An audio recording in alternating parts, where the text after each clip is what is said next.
Good morning, children. So, we were discussing about the French Revolution. In that one, we discussed the story that what happened on 14th July 1789. हमने ये भी discuss किया कि लोग revolt कर रहे थे, रिवोल्ट क्यों कर रहे थे, हम इसके बारे में जान रहे थे, right? That means we were studying about the causes of French Revolution, right? So, let me give you the whole picture first, then we will explain each one, right? पहले देख लो, एक बार होल पिक्चर हम देख लेते हैं कि जो French revolution हुआ था उसका रीजन क्या था। कुछ रीजन थे। सबसे पहला इकोनॉमिक रीजन, जिसके बारे की मैंने डिस्कस कर चुका हूँ, राइट? इसमें मैंने बताया था कि किस तरह से फ्रांस ने काफी लंबी लड़ाई लड़ी, अमेरिका को हेल्प किया, राइट? उसके ऊपर कर्ज हो गया था, ठीक है। सो ये सभी कारण आएंगे इकोनॉमिक कॉजेज में। These are the economic causes of French revolution. Next I talked about the social cause. Social cause में मैंने बताया था कि what are how the people of France was divided in 3 groups, first, second and third state. जो first 2 state थे उनको privilege मिला करते थे, राइट? टैक्स थर्ड स्टेट को पे करना पड़ता था। ये सारी चीजें हमने डिस्कस कर दी है। अभी सोशल कॉज में ही हम थोड़ा सा और ज्यादा कॉन्सेप्ट देखेंगे। देन फिर हम डिस्कस करेंगे मिडिल क्लास के बारे में कि how this middle class form the idea of revolution in France. Then we will talk about political cause and then we will talk about immediate cause. So अभी हम कहाँ पर हैं? अभी हम दूसरे नंबर पे हैं, that is about the social cause. So देखते हैं क्या हुआ था फ्रांस में। तो ये सारा मैंने डिस्कस कर दिया है, ये भी मैंने डिस्कस कर दिया है। ओके, अब हम आते हैं कि जब फ्रांस की सोसाइटी डिवाइडेड थी 3 स्टेट में, जो थर्ड स्टेट थे उनको टैक्स पे करना पड़ता था, राइट? ठीक है। इसके अलावा उनको कोई प्रिविलेज नहीं मिलता था। तो ऐसे सिचुएशन में फ्रांस की जो कंडीशन है वो बिल्कुल खराब हो गई थी, लोगों का कंडीशन बिल्कुल खराब हो गया था। और फ्रांस में सबसिस्टेंस क्राइसिस आ गया। What is subsistence crisis? ये एक ऐसा सिचुएशन है जहां पर कि लोगों को बेसिक चीजें नहीं मिलती है। फॉर एग्जांपल कि जो खाना है वो नहीं मिल पा रहा था लोगों को, ठीक है। सो सबसिस्टेंस क्राइसिस का मतलब याद रखना, it is a situation where the basic means of livelihood are endangered. ठीक है, लोगों को बेसिक नीड्स मतलब खाना नहीं मिल पा रहा था, राइट? सो ये जो सबसिस्टेंस क्राइसिस आया फ्रांस में, इसके पीछे रीजन क्या था? सबसे पहला रीजन था कि जो फ्रांस का पॉपुलेशन था वो लगभग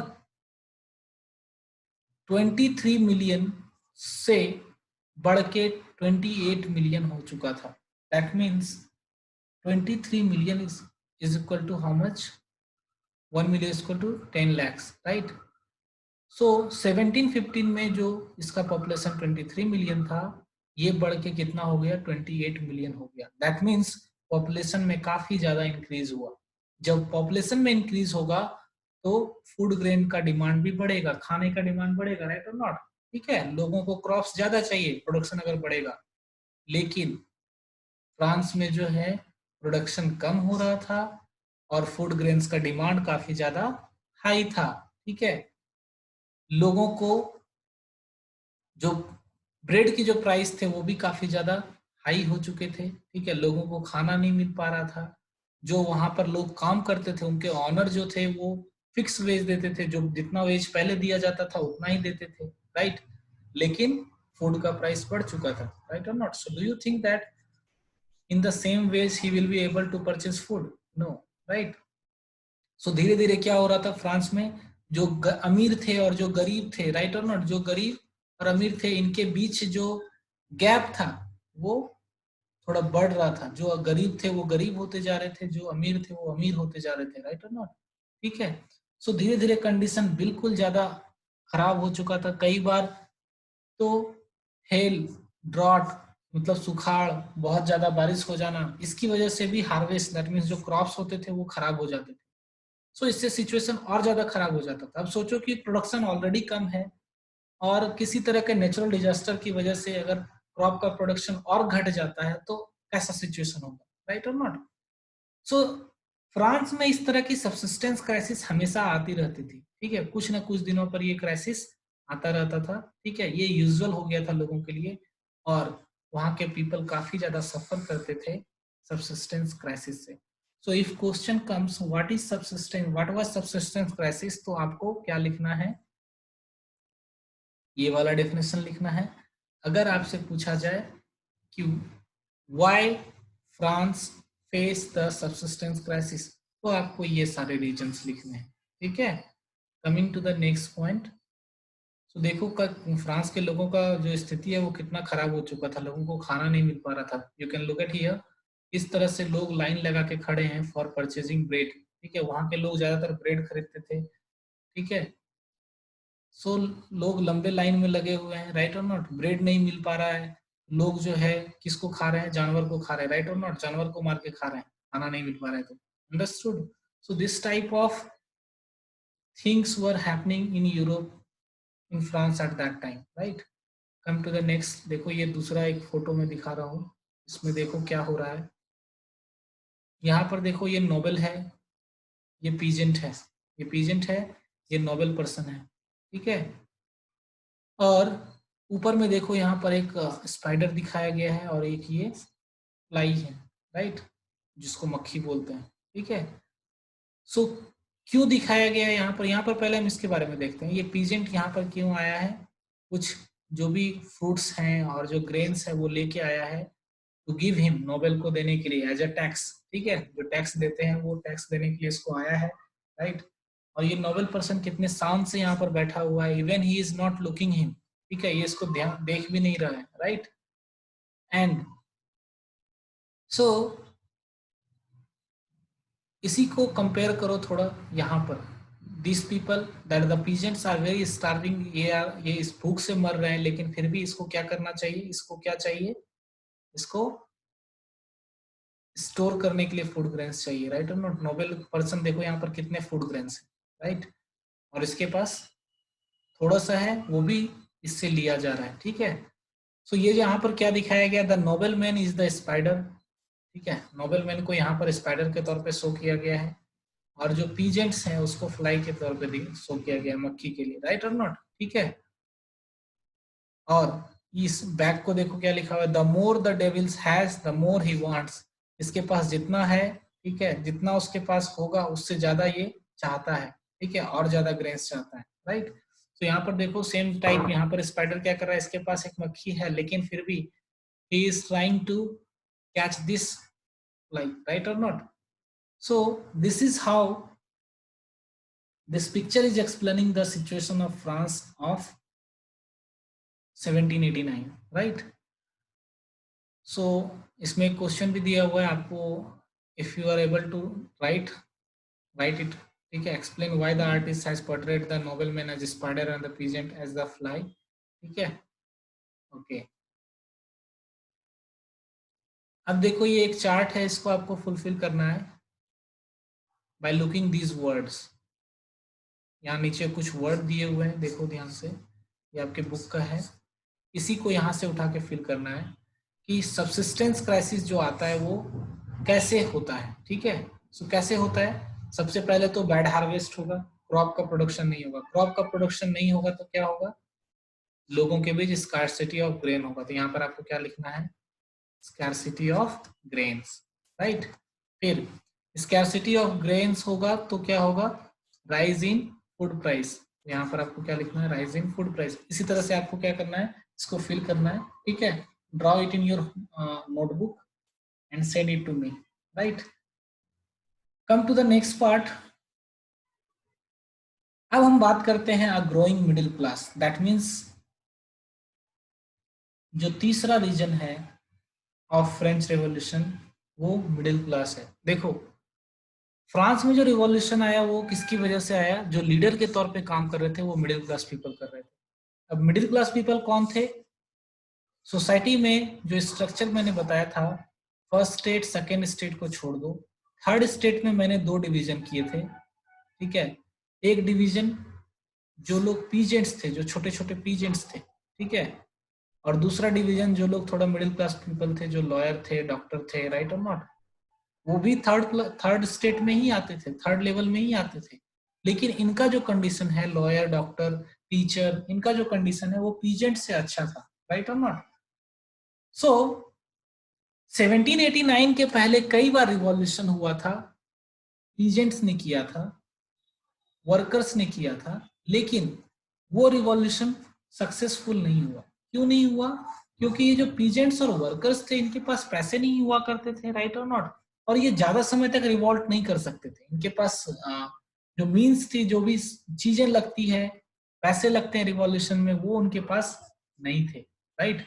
लेकिन मिडिल क्लास पीपल के पास ऐसा नहीं था। मिडिल क्लास पीपल के पास काफी सारा मनी था, राइट और not, they can easily revolt against the monarchy.